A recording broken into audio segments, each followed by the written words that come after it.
আমরা ফার্সিতে শের বলে বুজুর্গদের মুখে শুনছি যে বয়সকালে বৃদ্ধকালে বাঘ সিংহ যখন দাঁত পড়ে যায় তখন সেও আর শিকার করে না, সেও মাথা নোয়ালা গান নোয়ালা।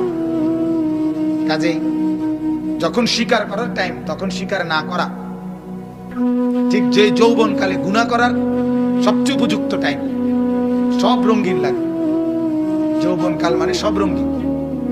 সুন্দর বেডিও সুন্দর লাগে, কালা বেডিও সুন্দর লাগে, জোয়ান বেডিও ভাল লাগে, বুড়া বেডিও ভাল লাগে, যেটা দেখে এইটাই ভাল লাগে। বুঝেন নাই কথাটা? এটাকে যৌবন বল। আর শাবাব জুনুন, যৌবনকে পাগলামি বলা হয়। সবই ভালো লাগে, সবই নেশা নেশা লাগে। এই কারণে এই সময়টাকে আল্লাহর ইবাদতে কাটানো অনেক বড় মুজাহাদা, অনেক বড় মেহনত।